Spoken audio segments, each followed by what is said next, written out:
Om Swastiastu. Kami dari kelompok 1 akan mempresentasikan hasil kerja kelompok kami. Sebelum itu, izinkan saya memperkenalkan anggota dari kelompok 1. Di antaranya Nimade Yuli Artini dengan NIM 1902013555, Niketot Eriani dengan NIM 1902013556, saya sendiri Ida Ayu Yolanda Napela dengan NIM 1902013560, Ida Ayu Pradnya Sanistiawati dengan NIM 1902013511, Ida Ayu Gede Pramedewi dengan NIM 1902013523, Nikade Erna dengan NIM 1902013469, Nikade Novita Desi dengan NIM 1902013462, Niwayan Sulastini dengan NIM 1902013497, dan Nurlia Julianti 1902013493. Adapun materi yang akan kami sampaikan yaitu siklus produk dan strategi yang berkaitan. Di antaranya yang pertama, posisi produk di pasar, yang kedua, komunikasi produk di pasar, yang ketiga, atribut diferensiasi produk, dan yang keempat, strategi pada setiap siklus hidup produk. Materi akan disampaikan oleh teman saya. Terima kasih. Perkenalkan, nama saya Niketot Eriani. Di sini saya akan menjelaskan tentang posisi produk di pasar. Berbagai pengertian penentuan posisi produk dalam literatur pemasaran. Pemasar menggunakan strategi penentuan posisi untuk membedakan perusahaan dari produk pesaing. Hal ini senada dikemukakan oleh Mullins, Welker, dan Boy tahun 2008 bahwa penentuan posisi pada dasarnya berhubungan dengan perbedaan. Casali tahun 1998 mengatakan penentuan posisi menjadi sangat penting dalam pemasaran barang-barang konsumsi yang tingkat persaingannya sangat tinggi, sehingga maksud penentuan posisi adalah menciptakan citra yang unik dan menarik dalam pikiran konsumen. Sekian presentasi yang dapat saya sampaikan. Presentasi selanjutnya akan dilanjutkan oleh rekan saya. Baik, perkenalkan, nama saya Ida Ayu Pradnya Sanistiawati. Di sini saya akan melanjutkan presentasi dari teman saya.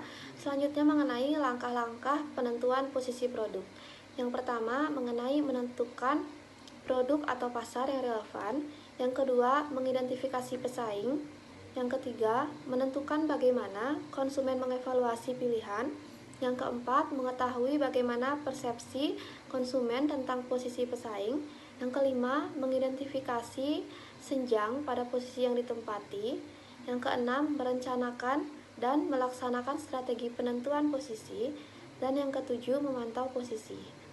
Baik, selanjutnya akan dilanjutkan oleh rekan saya. Perkenalkan, nama saya Nikade Erna, NIM 1902013469, absen 11. Di sini saya akan melanjutkan presentasi dari teman saya yaitu komunikasi produk di pasaran. Komunikasi pemasaran atau marketing communication adalah usaha yang dilakukan untuk menginformasikan, membujuk, mengingat, atau menyampaikan kepada publik atau konsumen mengenai keberadaan produk maupun jasa yang dijual dan beredar di pasaran agar dikenal, dibeli, kemudian menjadi pelanggan. Tujuan komunikasi pemasaran yaitu yang pertama, menentukan saluran komunikasi untuk melakukan promosi produk. Yang kedua, menentukan anggaran pemasaran produk. Yang ketiga, menjaga hubungan baik dengan konsumen di semua wilayah dan menerima kritik dan saran yang diberikan oleh konsumen. Yang keempat, menciptakan distribusi pemasaran produk yang menjangkau seluruh lapisan masyarakat. Terima kasih. Presentasi akan dilanjutkan oleh teman saya. Perkenalkan, nama saya Niwayan Sulastini, NIM 1902013497. Di sini saya akan menjelaskan tentang bauran komunikasi pemasaran. Yang pertama, iklan adalah struktur informasi dan susunan komunikasi non-personal yang dibiayai dan bersifat persuasif. Yang kedua, promosi penjualan adalah beragam insentif jangka pendek yang mendorong percobaan atau pembelian produk atau jasa. Yang ketiga, acara dan pengalaman adalah kegiatan dan program yang disponsori perusahaan yang dirancang untuk menciptakan interaksi. Yang keempat, hubungan masyarakat dan publisitas adalah berbagai program yang dirancang untuk mempromosikan atau melindungi citra perusahaan atau produk. Yang kelima, pemasaran langsung adalah pemakaian surat, telepon, faksimil, email, atau internet. Sekian. Baik, di sini saya akan melanjutkan presentasi dari teman saya. Strategi komunikasi pemasaran terintegrasi memiliki prinsip seperti berikut. 1. Penyelarasan produk. Apapun media pemasaran yang Anda gunakan sebaiknya harus sesuai dengan produk yang Anda miliki. Contohnya, Anda sedang membangun merek tentang produk pupuk tanaman, sebaiknya Anda berhubungan dengan media-media atau wartawan majalah tanaman seperti Turbus. 2. Keselarasan penggan. Dalam memasarkan produk, kita harus memiliki media nama tempat pelanggan kita berkumpul. Contohnya, target pelanggan kita adalah anak generasi milenial. Setiap anak muda saat ini sudah memiliki gadget dan pasti punya akun media sosial. 3. Penyelarasan anggaran. Setelah kita memutuskan media dan saluran-saluran untuk pemasaran, sesuaikan lagi dengan anggaran yang sedang kita miliki. Baik, di sini saya akan melanjutkan presentasi dari teman saya, yaitu atribut diferensiasi produk.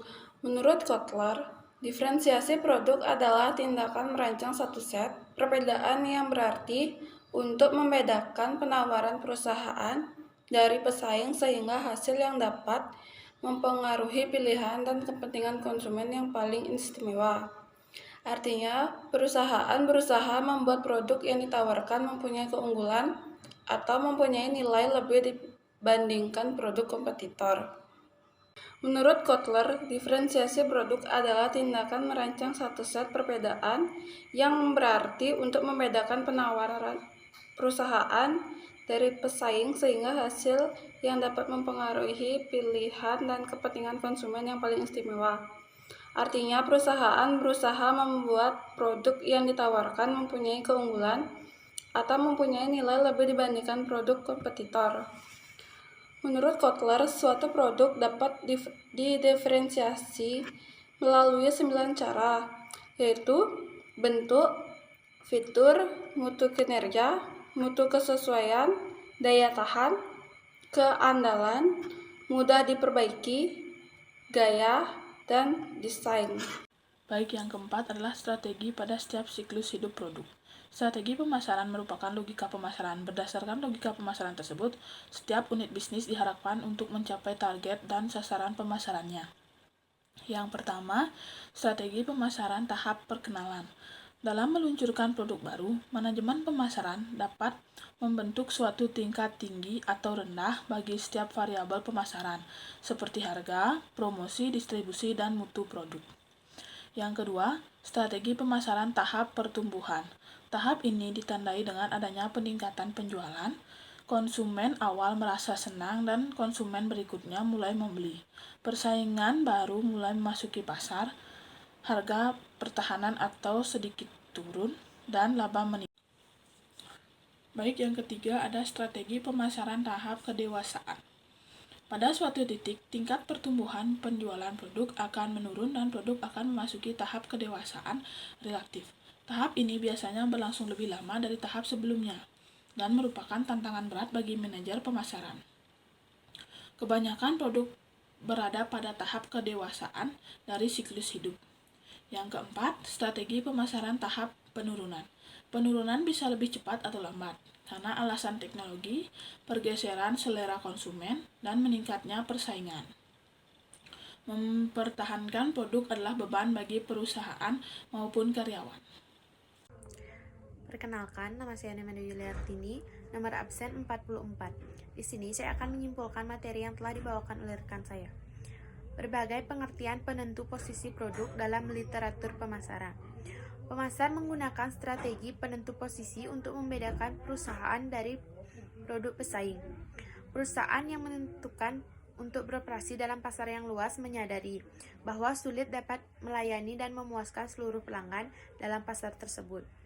Strategi penentu posisi merupakan hasil persepsi tentang suatu produk atau merek yang dikomunikasikan kepada konsumen, dan pengembangan strategi penentu posisi sangat bergantung pada teknik riset pemasaran. Proses komunikasi produk atau komunikasi pemasaran. Dalam rangka merancang komunikasi pemasaran, setiap pemasar perlu memahami proses komunikasi secara umum.